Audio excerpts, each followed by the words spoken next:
Says we're live, bud. Should I do music or something? Nah. Go ahead, bud. Just do whatever you want, Chris.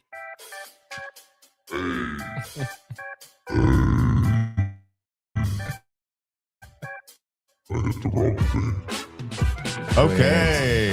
Wait it. We are live, gentlemen. Today, we are in the Walking Free podcast studio. That's what you call it. My name is Chris Earhart. This is Walking Free. We are at Trinity United Methodist Church. With me, as always, is my faithful co-host, Rocky McComas. Yay! Don't. And our guest today, Rocky, why don't you introduce our guest? Our guest today is the old Captain Seth Winslow, the fisherman. I called him something else. What? I put Seth Watkins. Seth Watkins. I can go back and change it. Oh, it's going to be yeah. fine. Well, you're Watkins now? No. Lots changed since the last time we seen you there. That's Seth. awesome. I'm going to have to go in and change it. Changed since I the don't know. last time we seen you. Bro, I just got Seth off work. Watkins. Seth Winslow. Yeah. Okay. Yep. He's kind of low. I got to change this. We're already live, so It's all right. there ain't a whole lot of Just changing. Put it up in your face. Stick it in your face. 12. All right. Go ahead. I'm fixing stuff. What we was talking earlier, I was kind of going through like what was our intentions here as with the podcast and everything, and talking about Seth, like what we was going to talk about. What was you telling us about that? So I said I kind of thought about it, had a few things that, in mind that we'd talk about. I was just going to give like a little background to my addiction.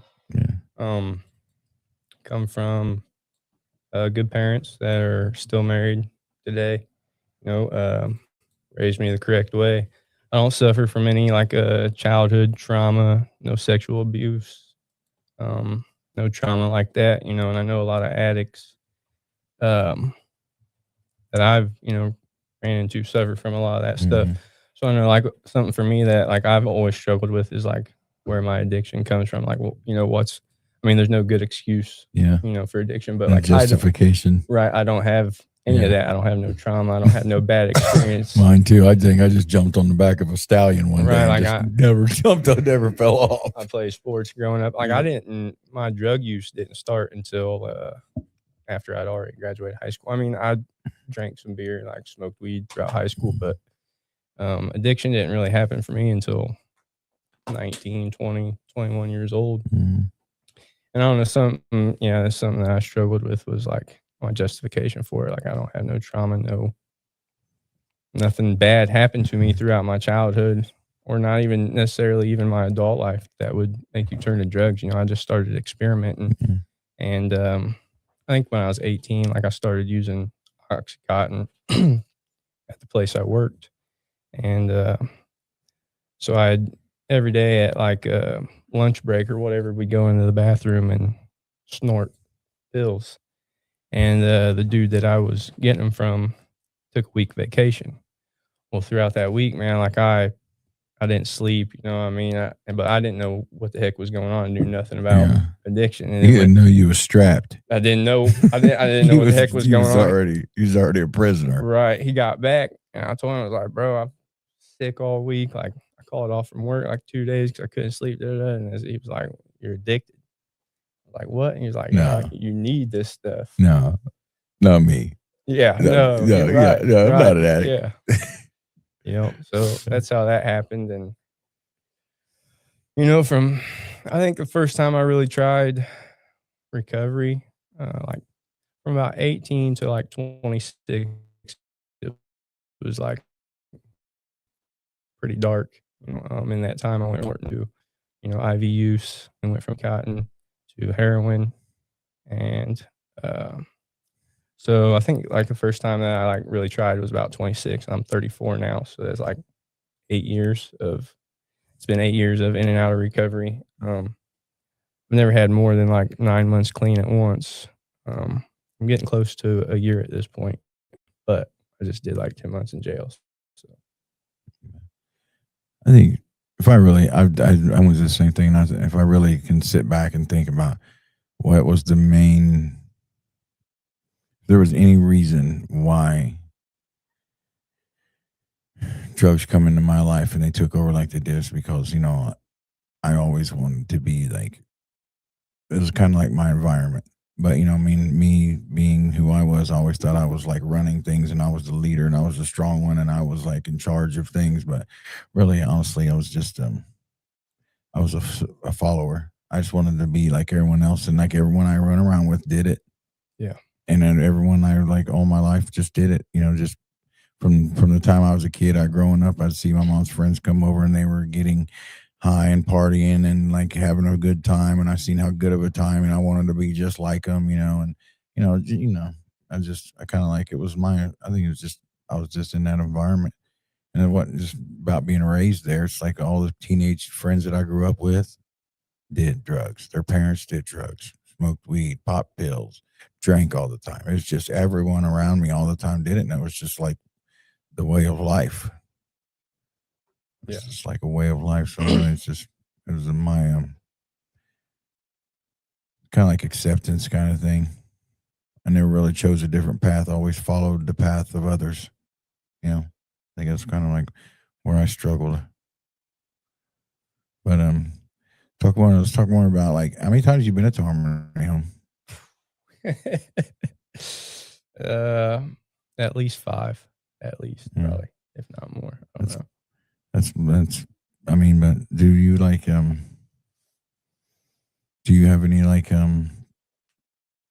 feelings or anything like when you like regret, guilt? Like, what's the process look like as far as emotionally when you like have to make that call, and how is it received? It's always received with open arms. Like I've been really fortunate that the Harmony Home, and I mean pretty much all the relationships I've made like in recovery. When I fall off, they're always there. Like when I'm ready to come back, they've always welcomed me back with open arms, and I've been really fortunate to have that happen. And so I don't know. I guess I don't ever feel embarrassed to come back because like I know I can do it, and like I do so well when I got all these things to do. That's why you're received with open arms, because Seth is cool as a cucumber. Then one day he's gone. Seth's gone again.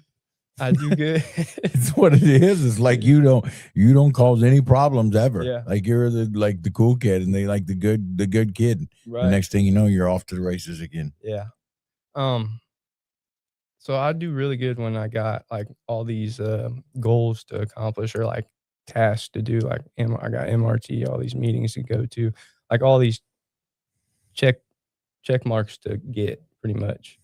But then, so once I climb that mountain and start getting all these things checked, and I get close to the end, it's like, I don't know, it's like I'm still struggling to live in peace, because I'm still so like my brain's still so wired to search for that chaos.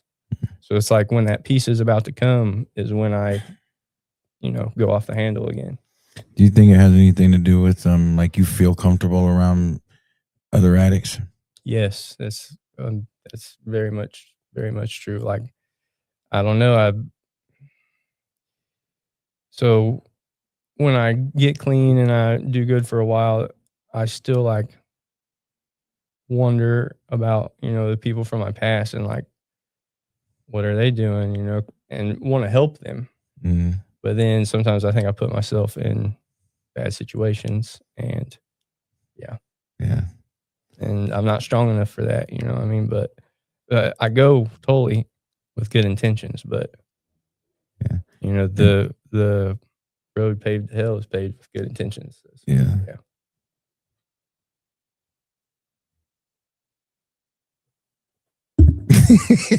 Are you guys stuck? No, I just thought, I don't know, what are you doing over there? Yeah, you gonna chime in or what? Ending my day, man. I'm just kind of winding down. I seen you over there. Yeah. I still got some crap going on, and but I don't know. Seth's been here. What did we come to? 4,226 times? Something like that. That would be What was you like? What was you like? Number 2, number 5? bro. I came back in 2020 when they first opened. everything was at the house, and it was the wild, wild west. But let me tell you, you just went to Rob if you wanted to do something. There was no Life 360. There was no filling out no passes, no writing down address. You just went, knocked on Rob's door, and was like, "Hey, can I go do this?" And just say, "Be good." I suppose. For everything. I mean, he didn't really tell you, no, you couldn't go do something. So it's a lot has changed for the better, I think. You know, I mean, the Harmony Home grew and learned, and, you know, addicts, you know, we're going to try to get away with whatever we can get away with. That's just our mentality when we come into recovery. So, For sure. Yeah. How's your family? Good. You know, I went on a little relapse there for 2 months. I don't even want to call it a relapse. Relapse is like a one-time thing. Just did some more experimenting, I guess, whatever, for 2 months. And I know when I was in jail and I talked to my mom, like, we was all looking for your truck. We was all trying to get your truck back. Yeah, that was chaotic. We was. The old me was in there. I'm like, "I'll go take it from him." I remember that. I started messaging him on Facebook, and I'm like, cover quiver, stay out of it. Yeah. Stay out of it. But yeah, when I was in jail, you know, my mom was like, "Oh, I can," you know, she told me she can sleep better when I'm in there. Yeah. Which, you know, that sucks to hear. I'm glad she got to sleep better, but the things that you put your family through, you know, when you're doing the things, you really don't realize what you're putting everybody through. Well, it don't even matter. It don't matter to you. You're right. It doesn't matter. It don't matter at that time. It doesn't. Yeah. But I think sometimes the roller coaster's up and down, in and out, and in and out. Because, you know, I mean, I never went into a program, but I always had the best intentions, and I swore that I was going to be done. Yeah. You know what I mean? And I'd go right back to it, jail, sober, right back to it, jail, sober, right back to it, jail, sober, right back to it. And like every time I swore I was going to change. But I think, you know what I mean, that the tugging and back and forth kind of makes you a little sicker of it faster. Yeah. You just get tired. It's just another element to the sick and tired of being sick and tired. Yeah. You know, gaining things and then losing them, going back to square one, starting over again, being done, you know, disappointing your people. You know, it's just all part of I think it's all part of it was all part of my process. I didn't care about none of that. And it definitely sucks when you have like the best support system and the best family like behind you, supporting you, and you literally have like all the support you would ever need, and then you still screw up like that. You know, I mean, that hurts a lot when you get sober and you realize what you just did. Like, yeah, because I know like people come through the Harmony Home who don't have any support, like no family. You know, everybody's washed their hands of them, and I've been fortunate. I've never had to deal with that because like my family's always had my back. So I got cut off, but I didn't care. Yeah, it was like I literally only went. I had a warrant when I went to rehab. I only went because I hated being dope sick more than I loved being high. That's it. That's it. Nothing else. I just didn't want to be dope sick no more. You was possessed. True. Clearly. I didn't care about nothing. But I'm man enough to sit here and say, like, I'm not going to sit here and, I didn't know. Chris's addiction was running Chris, and Chris's addiction don't care about nothing except you got any dope. Yeah, I think I cared, but I did it anyways. That was like humiliating. That's why it was humiliating. Like, I wanted to be a good dad. I wanted to, like, be honest with my mother. I wanted to do the right thing, but I just couldn't. Like, I don't know. It was just like, I just was like, to me, I was like, you know what I mean? Like, excuse my language, but like everyone's like, oh, he's an asshole. I'm like, well, I'm going to be the best one I can be. Yeah. That's what everyone says I am. So why not? You know what I mean? Okay. Well, you know what I mean? Like, it was all my whole life. I think I was talking about earlier about like my path and addiction and everyone else, you know what I mean? Even that, you know what I mean? It was like, I always was fueled and fed by other people's opinions of me. You know, I always did what everyone else did. I always worried about what everyone else is doing. Everyone else is thinking, you know, and that was one of my problems. everyone else. Mine- That's kind of codependency. Yeah. Yeah. Like you'll no longer be cool if you're not. If I'm like telling everybody I'm sober and I'm not doing I'm drugs. good or- with that now. I Yeah, tell them I'm yeah. the police, bud. Right. I lost my. I am the police. Yeah. I'll know couple. I'll call them. Like, I'll call the police. I don't care. I talked to 2 today. We got sheriffs on the speed dial. Straight up. I ain't above calling the police. Criminals don't call the police. I'm not above the law anymore. I follow it. I'm good. I live good. You guys are boring. What do you What do you want to no, talk you're about, just Seth? preoccupied, bud. No, I'm good. I don't know. What do you want to talk about? Well, where are you at with your faith? I mean, Is there any faith? yeah, absolutely. I go to church. Yeah. I've been going to church on Sundays to the I'm river going to tell you something. with my family. Yeah. Faith has nothing to do about going to church on Sunday. You're absolutely It's right. how you feel and where Mhm. and what is driving you and what you believe and your perspective and how you look at the things you go through, and like everything's going to be okay. Everything's going to be good. Everything happens for a reason. It's a lot of things have to go deal with faith. Where are you at with God? And I pray every morning and pray before I go to bed. I think I still do struggle with like the control thing, right? Like I still want to control everything and do, be all about me, right? get it. And that's something I still like struggle with because like, I'll pray and then, but then still want to go out and do what Seth wants to do. So instead of letting God take the wheel, I still grab it back sometimes. You can it's easy to hand stuff over, but it's just as easy to take it back. Right. Yeah. Yeah. Yeah. I can dig it. Mm-hmm.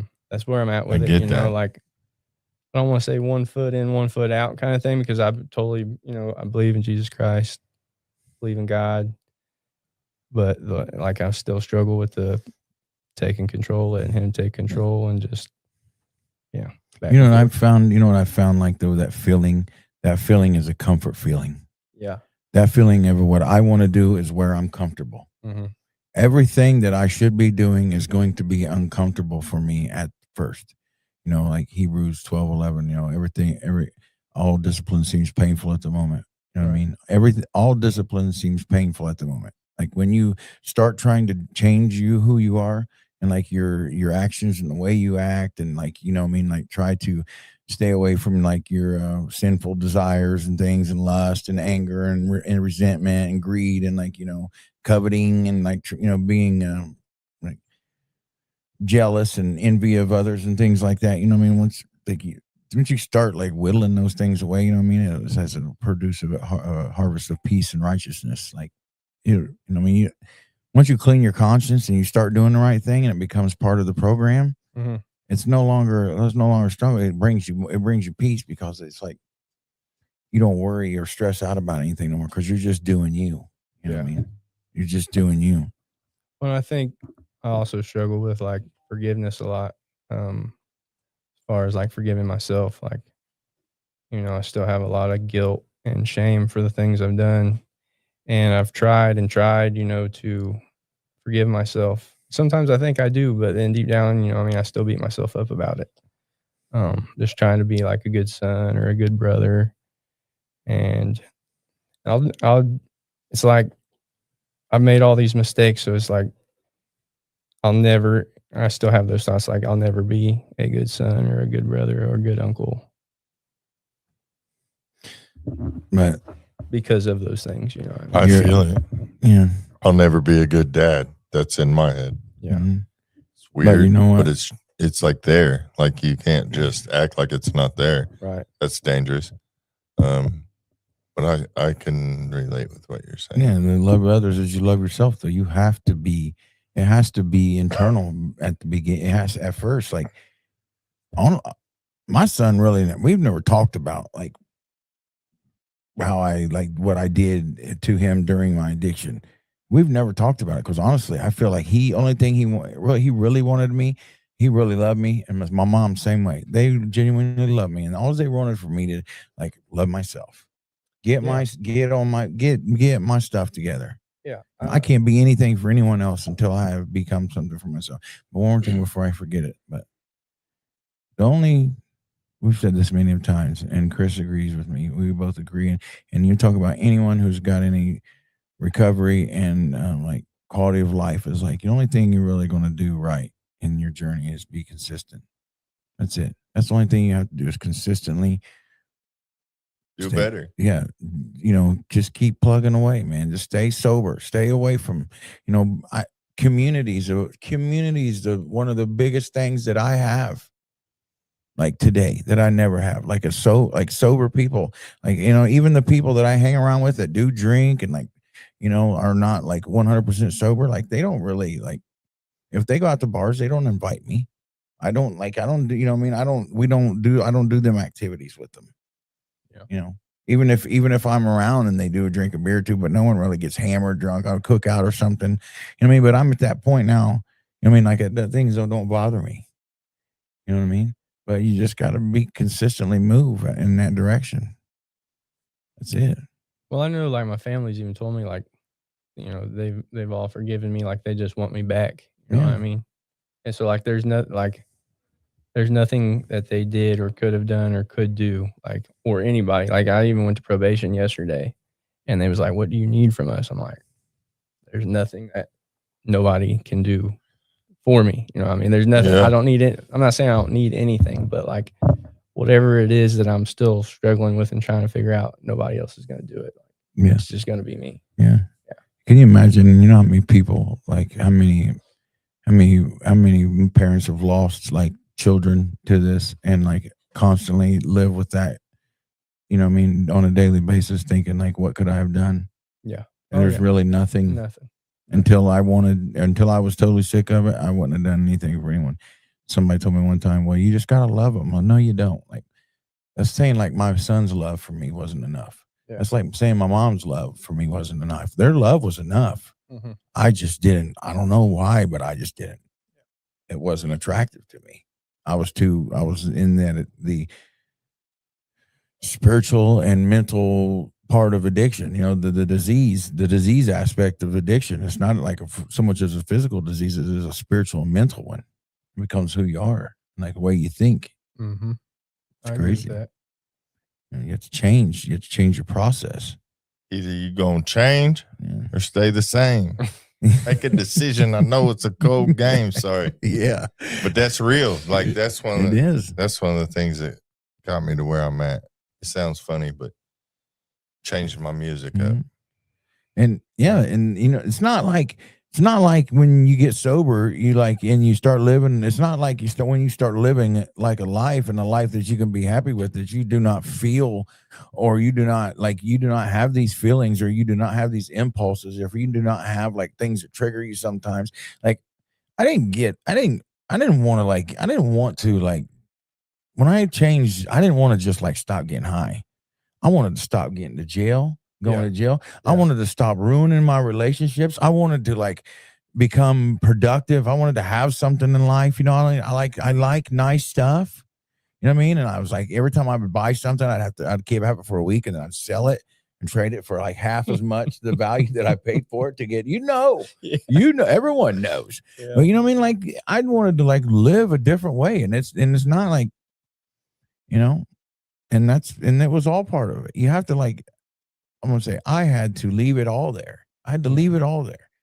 That doesn't mean that I don't have feelings once in a while. It doesn't mean I don't think about things once in a while. But you know what? I've lived there long enough to know where all that takes you. You know what I mean? Yeah. You've lived there long enough to know where it's going to take you. Did that. Yeah. There's nothing like when you do it enough times, you'll realize that. You're like, dang, I wish I'd have got this the 62nd time. Look at Clifford over there agreeing. Yeah, but it is,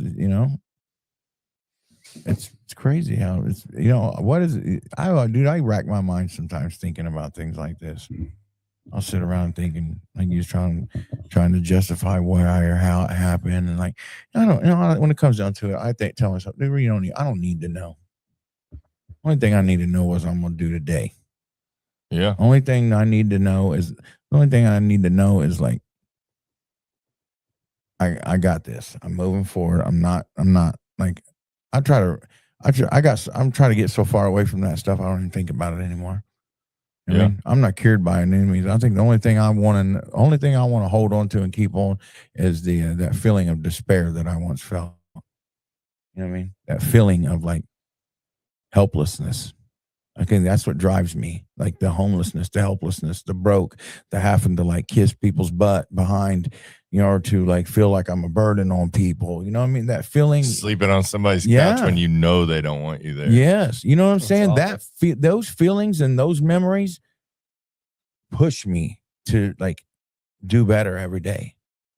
You know what I mean? That keeps me. I think, that's kind of like the remnant. Like that little bit of me, I hope sticks around, because that little bit of me doesn't allow me to forget that part of me, that time, and that despair that I was in for so long, like trying to get out. You know what I mean? I think if I hadn't, I don't think if you don't come out of this with a few scars, it'd be so easy to forget. Like if there's not consequences and like pain and hurt and everything when you come out of something like that, and that I feel like I brought with me, then it'll just be, why wouldn't it be so easy to go back? If there wasn't consequences, I'd still be out there getting high. Yeah, absolutely.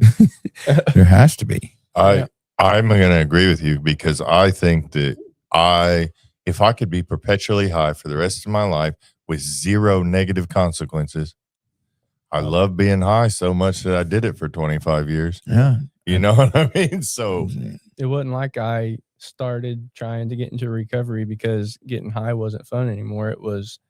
I was tired of having nothing, having no money, going in and out of jail.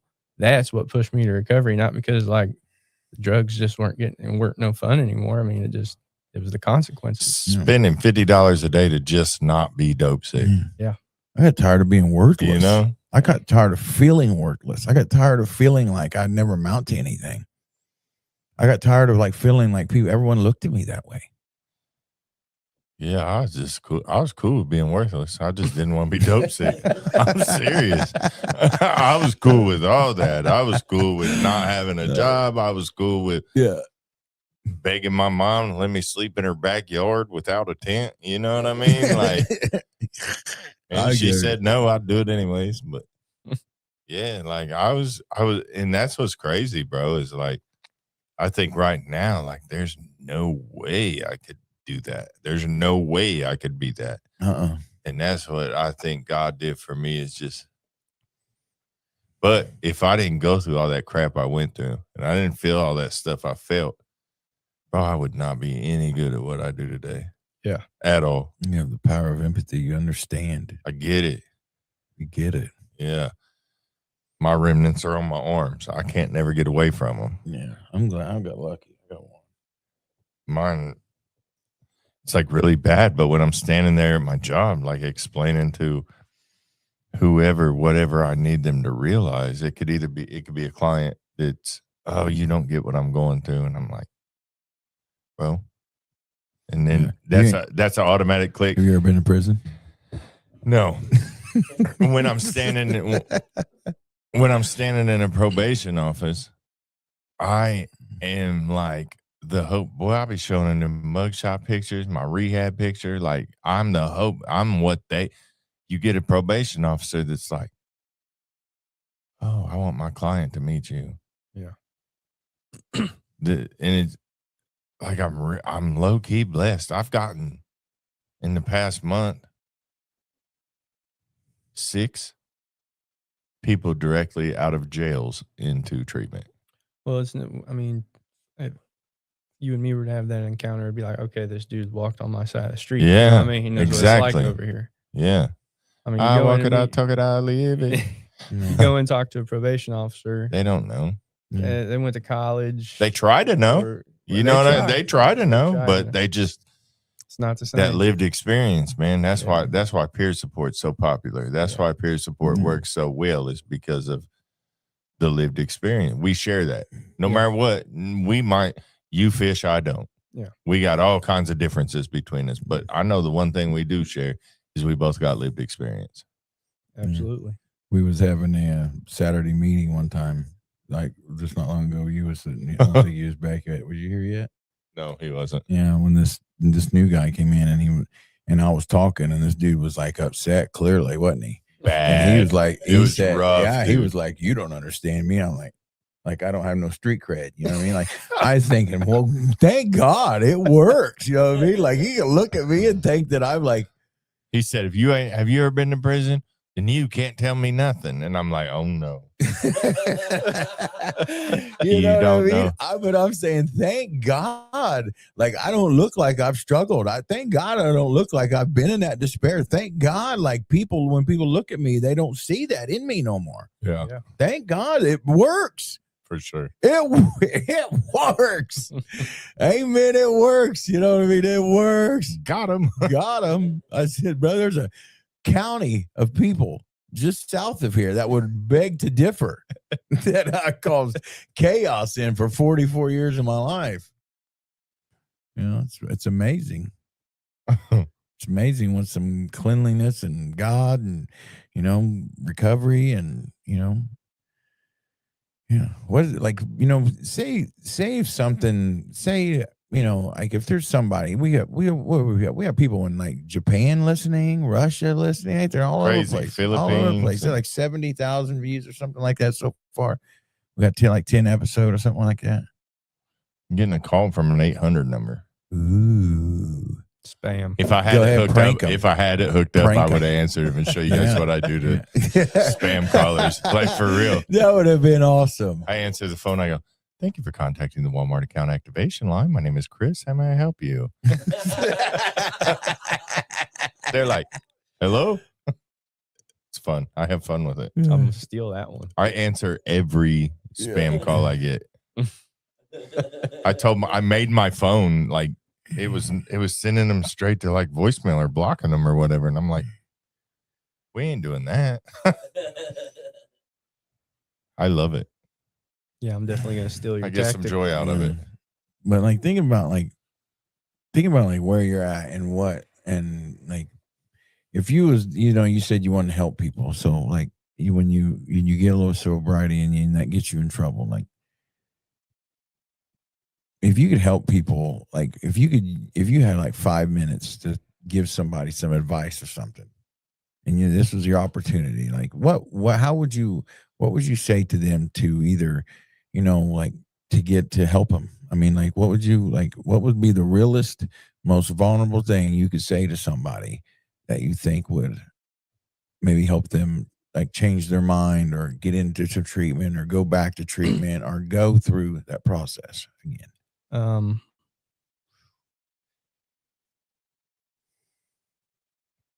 Drugs and alcohol aren't going anywhere. If you give this a shot and you decide it's not for you, drugs and alcohol will still be out there. I mean that, you know what I mean? Like at least give it a shot. I mean, there's people out there. It is possible. There's people just like you that's done it. It's gone on and lived good lives. Got married, had kids, you know, or whatever your goals are, that, you know, people out there that's done it. It's doable. But I mean, the drugs and alcohol are always going to be there, you know what I mean? So it's not like you're going to be missing out on the last chance to ever do drugs or last chance to ever drink alcohol. I mean, that would be forever freaks me out. Yeah. You and me both. I still think that's why I love that just for today thing. I still struggle with that when I sit down and think about like, don't think about forever, bud. And I like freak you out. I think if I was to sit here and I was to honestly think and I were to think about addicts and what keeps people going back and things like that, is because there's the fear of the unknown, dude. Yeah, absolutely. Like, you know what I mean? Like 100%. You get so comfortable in life and living the way you do, the fear, like I don't know what tomorrow looks like. Yeah. It's so easier to live the way I've always lived. It's, you know, I don't know what life is going to look like, you know what I mean, in a month. I don't know what life is going to look like in a year. You just got to take some of that hard-headedness that you put into like the addiction and like wanting to do what you want to do and like, try to, I try to take things and flip it around. Somebody says I can't do it, bud. Like my ex-old lady told me I was too old to ride dirt bikes, dude. So I bought 2 and I'm giving it. I'm doing it. You know what I mean? Like, but that's what did it for me at first. But now I love doing it. You know what I mean? I love it. You know what I mean? Like if somebody tells me I can't do something, if somebody tells me I can't do something, bro, I'm doing it. I've seen your videos. I won't like some people, if somebody says something bad about them, it destroys them. That's just not me. Yeah. I'll prove you wrong, but and that's the stubbornness in me. That's the, it tends to help me these days. Why would you be too old to ride dirt bikes? I don't know, but I'm just saying, like I use that as an example. No, I know. I'm just saying, like people go on trail riding. I mean, ride dirt bikes, 4-wheelers all the way through life. Yeah. But hobby. It's some people will allow like the things people say to like defeat them and humiliate them and make them feel like they're less of. Well, I mean that's why I fight these days. Yeah, I mean, I guess I don't really struggle with that, or I never had. I guess I haven't had people like, at least not yet in life, like everyone's rooting you on. Everyone that I associate with, I guess, I would say so. Yeah. I mean, no one's ever been like, and not that to my knowledge, rooting against me to not stay clean and have a good life. Pampered. Yeah. Pampered chef. I call it fortunate. But. Yeah. I ain't the fortunate son. Yeah. Well, I am the fortunate son. I know you have said like, you were so bad and when you in your addiction, like, Grant County didn't want you there. It's like, they can keep them. I am like the opposite. Like people loved Seth. Right. What's up, man? Hey, Seth, come get high, bud. Pretty much. Like, roundabout. Like, what's up? What are you doing? So I'd come over to your house and sit down and be like, let's go, bud. I'm like, what are you talking about? Break it out. We're getting high today. He like on your stuff. No, oh my God. I walk right in and sit down and be like, let's go, bud. Yeah, stupid. They said sobriety can keep him. Yeah. Thank God. I never had no one call me. Never. They all called me. I bet.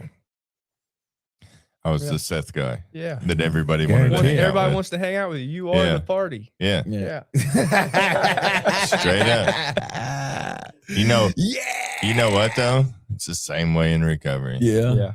When you're sober. Legit. Like everyone loves Chris. Everybody loves Chris. Rocky gets mad about it sometimes. You put a bunch I'm like the water and the oil. When I come in, the whole room goes to the walls. Just saying, they all go Rocky's Chris. here. Yeah. Dakota Wallace says he's in Texas listening. All right. Dakota's the man. I miss Dakota. Me too. I mean, but he's out there living and he's doing the good. Thing. Oh, he's always getting new toys. Yeah. So are you. Yeah. But not like Dakota. I'm starting to wonder where he's getting all this money. Probably working on them cars. Yeah. But he's good. I'm glad he's doing it. He's got him a what seems to be a very good woman. And he's living the life. You got to. Yeah. It did look a little touristy though at first, though. He's going to all them places and all them fancy places and stuff. Yeah. I mean, I thought I'm going to Texas and it didn't look like that. Like every day he's posting something like big thing. Like they got oil rigs. Look what I'm doing today. Yeah, they got oil rigs and big longhorn cows down there where I was at. Refineries and stuff. Chemical plants and wasteland. Someone said, "Who's that goofy laugh in the background?" Oh, that's my boy. Don't be talking about Cliff. It didn't really say that. Don't you be talking. Oh. Don't you be talking about Cliff now. That's my buddy. Yeah. Yeah. We're gonna get him mic'd up for too long, and he's just gonna hang out. He's gonna be the guy. Yeah, the hype laugh man, guy, the little John. Yeah. Okay. He's gonna be the little John. I want to get him his laugh on one of these buttons. That's what you need to do. You know what I mean? He said, "Hey, Rock, I seen you down there at First Street. What are you doing?" I said, "I'm getting ready to go do this podcast." Cliff. Well, He's like, "Well, Keith dropped me off. What are you doing? Am I invited?" I said, "Oh, yeah." You got any dips? Yeah, you got any dips? Yeah, that's my dude, man. That's my dog. Yeah. But I don't know, man. I just I'm glad to see you back, man. Yeah, I'm glad to be back. I'm glad to be alive. You know, that's how I ended up in- How Amen. you think about seeing like some of your buddies? Like, what was it? Is it Jacob? Yeah, Jacob. that's Yeah, who I went he's fishing doing- with today. Yeah, I Yep. mean, like, look at him. He's still going. I'm proud of him. I know Happy it. for him. He is one of the only ones that like hit my mom up when I was in jail. Got my chirp number. Hit me up on the chirp. Talked to me while I was in jail. I was like, bro, I'm gonna be here for you when you get out. Da da da. Oh, you know, I'll be here for That's you my when you dude. get out. I'm not. I ain't putting no money on no books. None of that. I will. No, I won't. That's your Well, consequences, The buddy. I plan do is to not sometimes. go back, so we don't have Yeah. to worry about that. I know, Yeah, I do there you that. go. That's the I plan. do that. Everybody wants something. Like when I went to jail, no one put any money on my books. Because you were in it. Yeah, I was. Still. Am I allowed to cuss on here? No. Yeah. Hold on. Tell me when you're going to. Yeah. Are you getting ready? But yeah.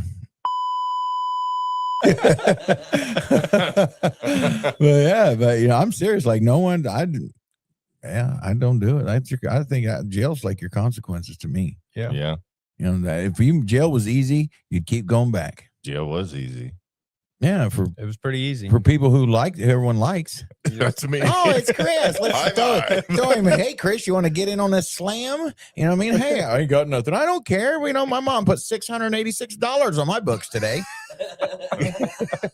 You know, Chris would they be in there cooking slams and rolling up brownies with Snicker bars. And you know how they do in jail. And I'm not invited. I am. I was. Chris is good. And I got a good space partner. For real, I never did it. Nothing's ever been easy like that for me, man. And I'm glad. Yeah. Some people need that. Yeah. I am more independent today because of it. I don't know. I wasn't codependent and I'm growing codependent. I got a whole wife, bro. When you're married. It's not unhealthy codependency. Of course you're married. Yeah. Yeah. Well, like I've been pretty fortunate where I've never been one of them codependent ones Yeah, because I see people struggle with that all the time, and like they get a girl and fall off, and that's never been my.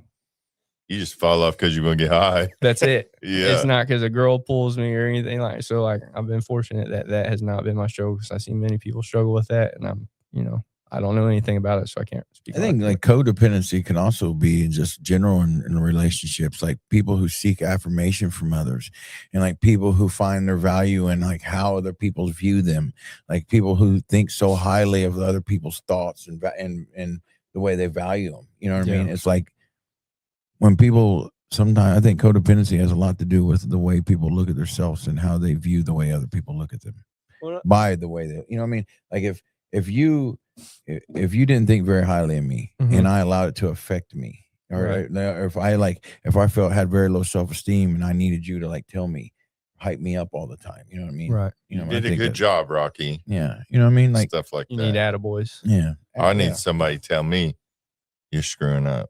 Yeah. Yeah. That's like I'm like the opposite of needing the positive affirmation. Like I need you to tell me I screwed something up. That way I can do it better. I don't know. Well, it's weird. So like I've thought about this. Like I think being in addiction, right? Being in addiction for so long and having all these, if you want to call them relationships with people, but I mean, they're not real relationships, right? Because everybody's just got a motive. Like everybody's just trying to use you, or you're trying, vice versa. You're using them.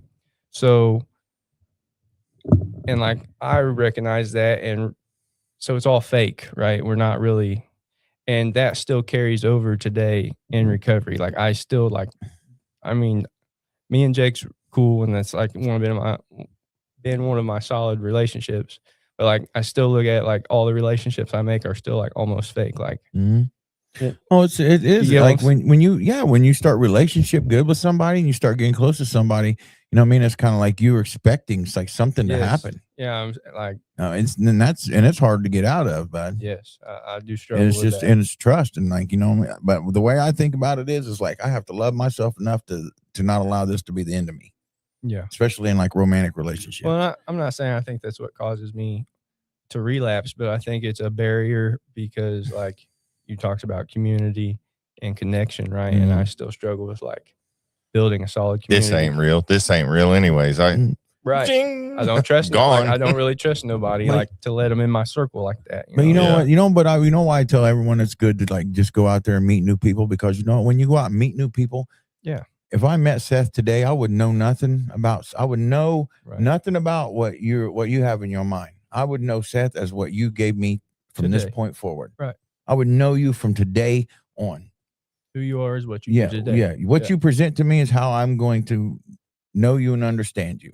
Yeah. You know what I mean? Like you have an opportunity as of now to live the way you want to live without all that. You know what I mean? Like, that's why I say, like, I think that's kind of like a good example of why Jesus never performed any miracles in Nazareth, is because he was always looked at as like the carpenter's son. Who is he? Yeah. You know what I mean? Like back in Marion, I know a lot of people know that like I've changed my life, but there's a lot of people that don't. There's a lot of people that don't care. There's a lot of people probably say, well, you know, they're all fake. You know, He has to be fake. Yeah, he has to be doing something. You know, I mean, like there's negative people like that. But you know, I think about this. If I go back to Grant County and I'm looking for a job, I use this example all the time because it's so true. If I'm looking for a job in Grant County and like I've been clean for almost 5 years, I've done all these things. Yeah, I've done all these things, made all these changes in my life, and I go fill out an application for this job in Grant County.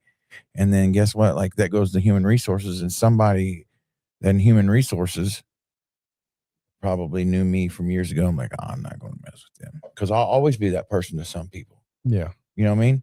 But I won't always be that person to new people. Like whoever I meet today knows me by what I give them. I am who I am today because that's who I am. It's not who I was. It's who I am. Yeah. Yep. You know what I mean? And you think about this, dude, like when I used to go into church with my mom on like Easter and stuff, my mom used to make me want to go to church with her. She didn't make me, but she would like make me feel so bad that I would do it. Yeah. And like then I would go into church and I would like be just sweating bullets and I'd be ready to leave, because they didn't know I shot up before I went to church. They didn't know I cussed and yelled at my mom and stuff. You know what I mean? Like over this whole thing. They didn't know I put on all this thing. Then I go in there and try to like act cool. But I had all this stuff in my conscience and on my mind. Guilty conscience. Yeah. I felt like everyone knew what I had done. I felt like everyone seen me for how I seen me. You know what I mean? And that wasn't the truth. Like I was a new person in church. You know what I mean? Like when I go to church for a while and I get used to everybody and I see a new person, I kind of notice them. Everyone does. And they go up and say, hey, hi, you know, welcome, you know, things like that. But it's like when I just felt judged by everybody, and like they didn't know me. They didn't know me from Adam. They didn't know me at all.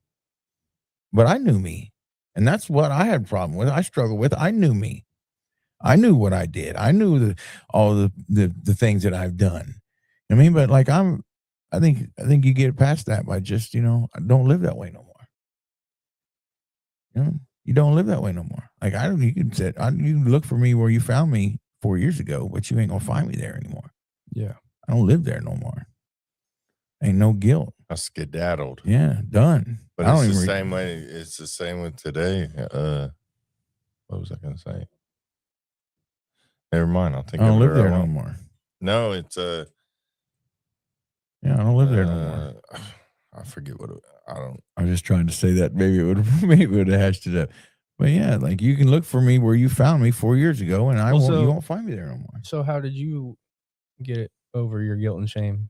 Because it's you just don't live like an addict anymore. Is that what you're saying? No, like I just don't live like I used to. I go to, you know what I mean? I used to go to church and I felt so uncomfortable in church. Mm-hmm. I just kept going. Even though I didn't want to go, I just kept going. Yeah.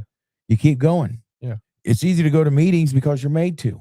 Right. Start going places that you don't have to go. Start going to the gym where there's people around. People are talking to you. You've got to put yourself in them positions to get comfortable there. Yeah, I still don't feel totally comfortable in church. Not like I don't get the feeling like people are judging me. You know, I don't get that feeling like I'm not wanted there. It's just like almost like I don't deserve to be there or belong there.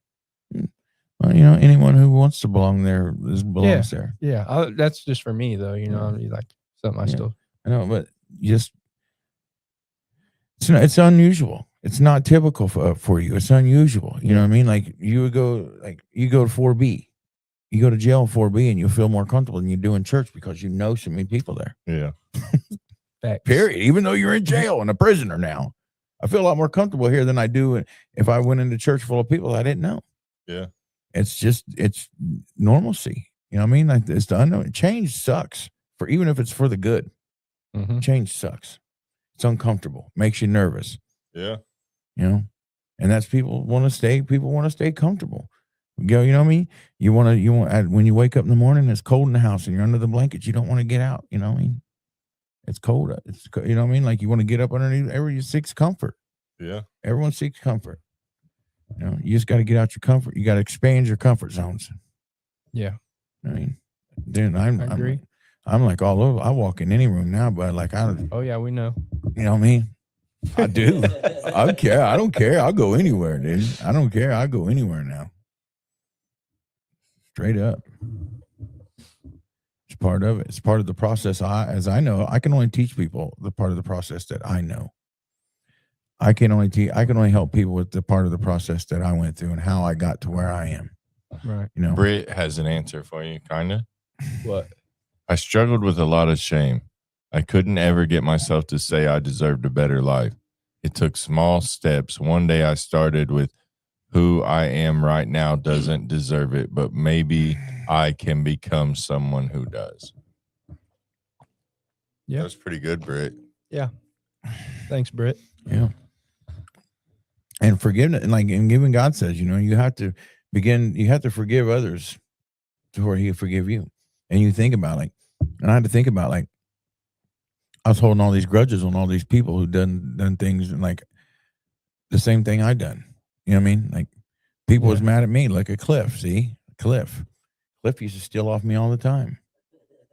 I forgave him. I love him. He used to steal off a lot of people. I know, but you know what I mean? Like but he deserves to be loved too. You know what I mean? Like facts. I used to, you know what I mean, punch people in the face all the time and do stupid stuff and harm people, and mentally cause people a lot of to feel unsafe. You know what I mean? And not just initially the person I was after, but the people that were around them. Yeah. You know what I mean? Like I caused a lot of harm that, you know what I mean? So, but you know, how can I go holding a grudge on somebody?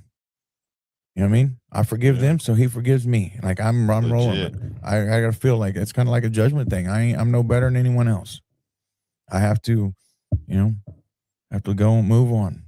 Everyone holds so many grudges on people for the same thing that they're capable of. We're all capable of it. We're all capable of everything that we're all capable of almost. I'm gonna say in all cases. I'm not gonna say every case in all cases, but 90% of the things that I've hated somebody for, I've done the same thing to somebody else. You know, and that's the truth. That's the truth. You know, I used to get mad when people steal things from me. But, you know, I mean, legit, but I would buy a lot of stolen stuff. Yeah. I never really actually done the stealing, but I participated in the whole process. But I thought I was different.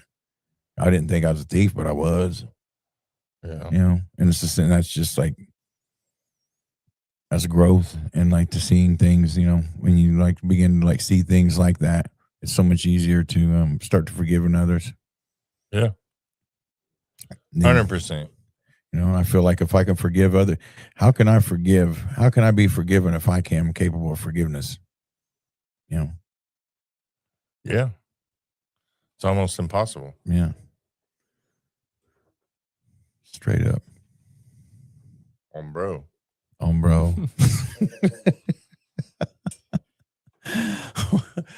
know why your smile, dude. I don't know what's going on with your smile. Bro. Doesn't it look prosthetic? It looks like it ain't a real smile. Fake. You want me to tell you what happens? Look, I'll even show the world. I got a dip in. Oh, okay. And it's dentures. Your lip looked like it's glued or something there, didn't it?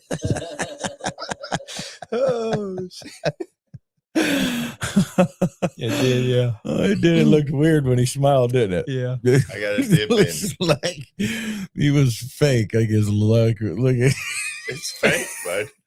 My lip gets stuck up here because they get dry up here, bud. It's all bad. Chris has been hiding Topher from me. I haven't been hiding Topher. You've been hiding your son from me. I'm putting Dan First's comment up. He started to like me. Whose comment? Dan first said, I don't know if Chris acts better than he used to, but Rocky does. Is that a win on you? Yeah, you know, like Dan said, I posted a post earlier and Jen said, hey, babe, have a good day. Then Dan said, hey, babe, have a good day. I said, you can't do that this month. Yeah. You can't joke about that this month. Yeah. Can't. Why not? Because he called me babe. It's all right. It's Pride Month. I'm just saying. You can't joke about that this month. I don't even know what Jake Bowman just said. Oh, God. Oh, Seth. He's outfished me so far this year, but Amen. last year I outfished old Rocky. No, he did. No, he did. He got you. Jack's Pond. Jack's Pond, he must be talking about. Well, probably every time he fished with you. That's the only time we fished together. Oh, yeah. So who won? I don't remember. I didn't remember it was a competition. See how people compete with me all the time. Yeah, Jake thinks it's a competition.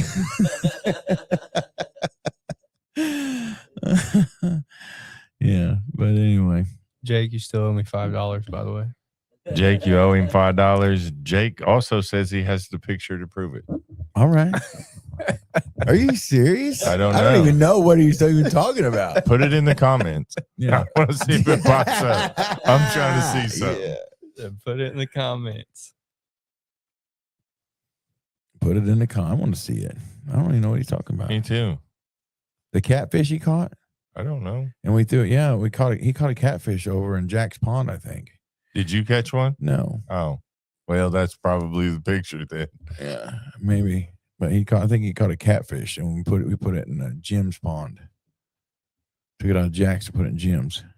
I'm putting this one up too. What is it? It's from a girl named Jen.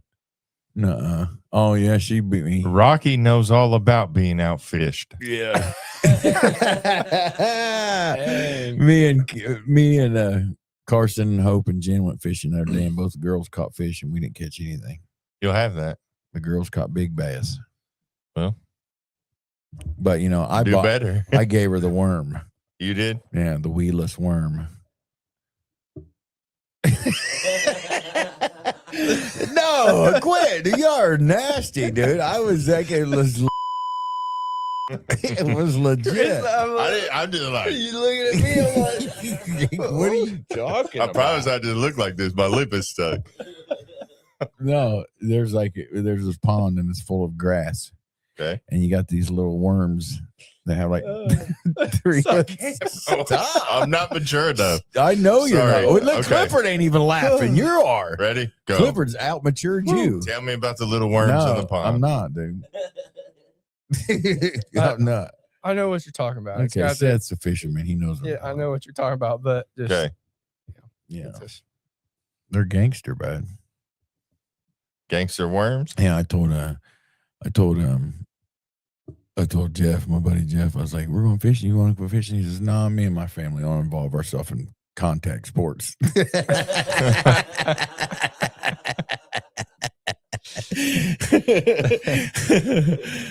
I just ain't trying to smell like that when I'm done, bro. It's good, dude. I like fishing. You know what I mean? You're supposed to be the guy who likes the water. How do you not like I fishing? love the water, but it was makes all no sense. the fish is in the water. the disciples were all about fish. You can't be a disciple unless you fish, bud. Well, It's in the book. I'm a fisher of It men. is in the book. It's in the text. I'm a fisher of men. It's in the text. You had to be a fisher of bass before you could be a fisher of men. I don't believe that. It's truth. I don't believe it. It's truth. Show me. Yeah, you going to Dan's with us Sunday? Maybe. You I don't can't know. Quit, dude. Like Bro, you you can't have commit no to anything idea. these days. No, I know. I don't. I've I don't know already what it's like to committed have to a family bunch of of 5. stuff. I don't know what it's like to Exactly. have a family of 5. Exactly. But you got to go to church. Are you Do guys, Are you guys going to be at the dinner tomorrow? We are the dinner tomorrow, Yeah, bud. that's what I mean. Me and Chris are the party. We've already established that. I'm the party. He's going to come and say words. And it's going to get quiet when Rocky walks in. Yeah. And when I start talking to him, I'm like, oh my God, here he goes again. This guy, I'll have a shut him mic up. too, though. Like, Shut him I'm up. good at reeling him in. Yeah. I was like, well, if you Fisher donate, of men, buddy. if you donate now, I'll shut up. And you can hear the cash register chinging, cha-ching, cha-ching, cha-ching. Yeah. I got a whole really good spiel lined up. Well, We got the sheriff from Wabash County, and the sheriff-elect from Wabash County is going to be there. JCAP program. Bunch of people. What we got? 120 plates is what he said he's I sold. think so. That's awesome. Yeah, that's what's up. That's cool. Yeah. I'm gonna be there. I'll be there. You will? Yep. Are you gonna work, or are you just gonna I think I'm just hang out? I'm just there to hang out. The name Dan first said the name of my sermon this week is what Chris Earhart did. Ooh. Run it. I don't think how long is the service? Because I don't think he's gonna have enough time to get all that in there. You'll just have to come check it out. Yeah. Dude, last time I went though, dude, I seen like Jen, I seen Dwayne and Valerie, I seen Stephanie, I seen so many people that I haven't seen in years that I knew and like when I first went into recovery. Yeah. I seen all these like old school people, like I knew when I first got into recovery. It was crazy. I felt like a celebrity. It was like, oh my God. You kind of are. Yeah. But, yeah. I mean, you're not Chris Earhart, but No. You're done. You know, I seriously, like a lot of times, and a lot of people, I feel like I used to like it. You know what I mean? Like being very well known and stuff. And I don't anymore. I just want to like live, ride my dirt bike, feel it, like experience, healthy relationships and, just like, I don't really. And if I can help people, I help them. My wife just messaged me. Uh-oh. Somebody help me decipher this. The baby is so fat noodles, so I don't plan to cook tonight, but I can make you a hot pocket or something. What is the baby is so fat noodles, man? You ain't getting ramen noodles tonight, Chris. Why? That's what what she don't even like chop up any. She don't put chop up no beef sticks or put cheese squeezers or anything. She works at the Remnant, bud. She's learned how to make a slam. But does she chop up beef sticks and put cheese squeezers in it? All the stuff. Jalapeno cheese squeezers. We got the jalapenos already diced in a jar or whatever, and In a peanut butter jar. No, in a cleaned out peanut butter jar. It ain't that real. Oh, okay. We just went ahead and used the jar they gave them to us in, She's getting really, really, really good at it. I can't see how you can eat that stuff. You for real though. You I swear. I don't know how you eat that stuff. It's my autism. Yeah. Like I get stuck on something. Yeah. I swear that I think I was just never diagnosed with autism. You might be on the spectrum, bud. Yeah, definitely. Yeah. You like, that's what your little. It's a thing. Yeah. Everything's a thing. Yeah. It's weird. It is. I don't know. Ramen noodles for me just don't ever taste as good out there. It has to be chili, right? As they do in there. It has to be chili. Yeah. You got to have the right. I like Doritos. I like the spicy hot Doritos. Mm-hmm. They're like good for you. They bloat you. Oh, yeah. It's all bad. It's all bad. They do. It's all bad. I know it's like everybody gets a bloat belly when they go to jail from noodles. Yeah. Well, like you talk about everybody gains weight in jail, but let's talk about the Harmony Home belly, bro. Yeah. That's a real thing. Yeah. It's all like college food, man. Yeah, that's a real thing. College food is done. Well, forever? Yes. Dang it. I didn't forever? Forever, ever? No, it's not. It's done forever. I swear that's what somebody told me anyways. This is like second, third hand information. Your staff, you should know. Well, I should. But I didn't see nothing about it in the staff chat. I mean, I feel like at the Harmony Home, nothing's ever like set in stone. You know what I mean? I'm just, I've been told that it's something about they have to throw it away, something about the state or something. Okay. Well, maybe it is. You know what I mean? That's what I heard. So I feel bad for all the guys that'll come in and never know what college food was. Yeah. Never. Oh my God. I do not feel bad for the guys that will come in and never know about cleaning those totes. Yeah, dude. Dude, that was awful. The worst chore ever. Clifford would like that. He would like. Clifford loved it. He loved like getting the new guys come in and he would teach them how to do it. Here's Clifford. He's going to teach you how to do the chores. Yeah. Yeah. They had people leave. They're like, "No, I ain't doing this again." People left. They would too. They would leave. I've been on this chore for 2 weeks. Jake Bowman has a question for Mr. Seth Winslow. What is it, bud? Being at the Harmony Home now again, what are you going to do differently this time to make it work? Ooh, that's a good question. Something I've thought about doing differently is, one, I've never began working the steps. Something I could do different, which I'm interested in doing, and also getting a sponsor, which is, people struggle with that at the Harmony Home. So those are two things I'm going to try to do a little different. Or, I don't even really like the word sponsor either. Mentor. I like mentor better. So someone to maybe try to walk me through the steps. That's something I've never done throughout any of my clean months. I've never even began working on them. So it's something I want to do. Good answer. Yeah, something I want to do for sure. Because, shoot, man, I'm tired doing this stuff too, or doing this stuff too. You know what I mean? I'm tired of getting things relapsing. That was a good job catching yourself. Yeah, I seen it. I've been close to cussing, but you did good. Yeah, I think where most people go wrong, or especially when they doing being in a 12-step program, is they focus on the drug aspect of it. It's not that. It definitely it's a whole mental. It's you taking a very good look in yourself. Yeah. Opening up and just being vulnerable and taking a good look inside yourself. Yeah. The 12-step, I could know at least 10 very successful people in life that could benefit from working the steps, and they don't even deal with addiction. Yeah. You know what I mean? Absolutely. You recognize, taking a look within yourself and recognizing character defects about yourself, and and it helps you with how you treat people, and how you look at things, your perspective on life in general, and the way that you go about things. You know what I mean? Making amends, apologizing, see where you went wrong.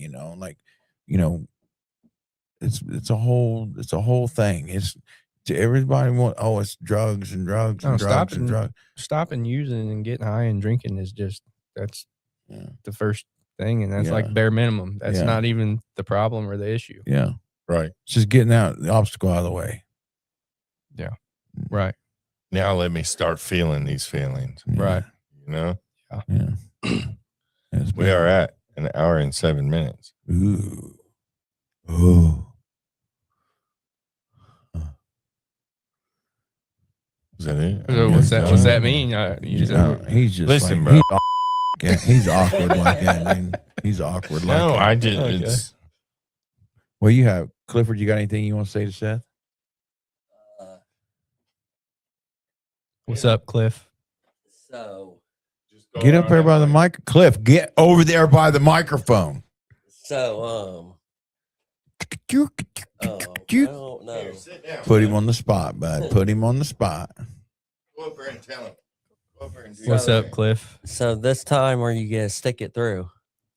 Well, I hope so. Yeah, I say that every time though. So how about try this? Okay. Next time when you get that urge to just leave, don't let yourself. Yeah. Seriously. No, you're right. Even if you want to do it, just no, I'm not doing it. Just call somebody. Call Rob. Call me. I live a block down the road, bud. Call me. I know you'll come too. Call me. Yeah. So calling somebody, man, that's I think a lot of people, I know at least I struggle with that, and I don't know why, because you'll call somebody to get drugs, but you won't call somebody to stop you from getting drugs. You know what I mean? So that's something definitely I need to work on. And because if you leave, you know what it's going to do. Yeah. Well, okay, so I'm one of those people, throughout my whole life, I'm not trying to toot my own horn here, but been fairly good at anything I do. Or if I'm not good at it right away, I can learn how to do it, right? And so that this is pride and ego. But so here we are with addiction, and it's something that that has whooped me. You know what I mean? And it drives me crazy, because anything else, I feel like anything I can learn to do anything, or sports, or working, trades, anything like that. Give me a little bit of time, I'll learn it. This is just, it's totally whooped me. I can't figure it out. And that's, It's been whooping you. yeah. It ain't gonna whoop you. There you go. Been whooping me. Who? Yeah. Jake sent you a picture? Been whooping me. Oh, Yeah. whatever. Bring up me the picture of that fish he's talking about.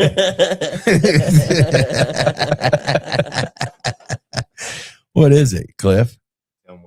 The picture of the fish. That's a big fish. Was it the catfish? That is. That's a kitten fish. Yeah, he caught that out of Jack's pond. Oh hell. Yeah, I think it's Stephen Green. Who else? He's pretty proud of it. That was what you call. What was his? That's Eric was out there. Who else was out there?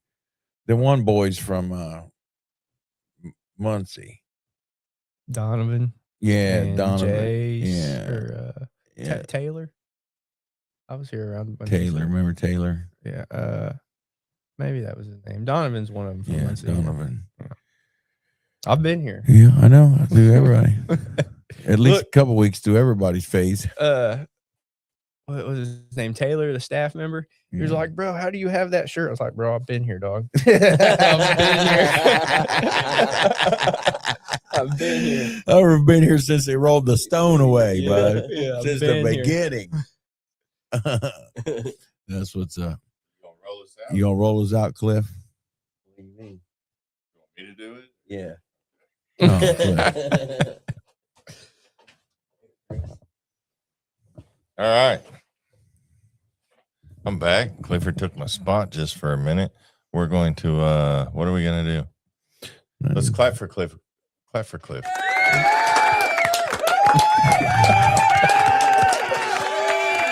All right, we'll have to in about 6 months or so, we'll have to do a 4 to 6 months. We're going to have to do an update On this one? Yeah, I agree. I think next week we're going to do Like an I said, update.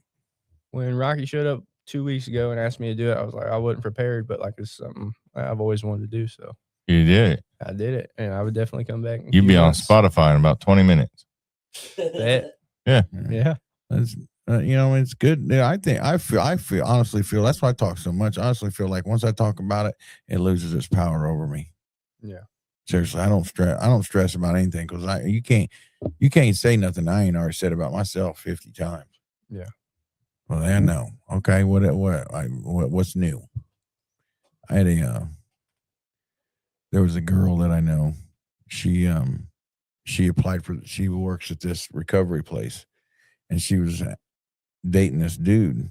We're come to find out this dude had a girlfriend. Imagine that.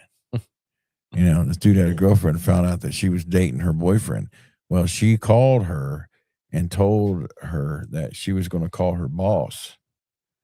My friend's boyfriend's actual girlfriend called her and told her that she was going to call her boss and told her that she used to sell herself and that she used to do all this stuff and that for the drugs. And she texted her back. She said, "This is part of the job requirements around here. Like, what else you got?"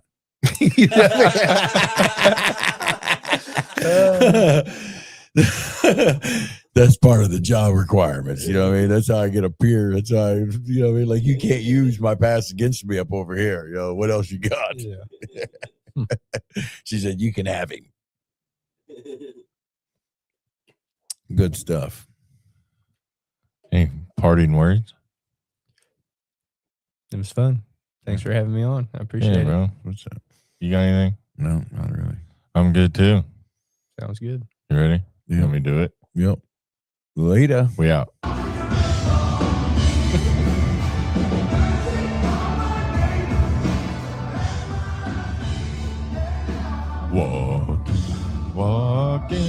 Walking free.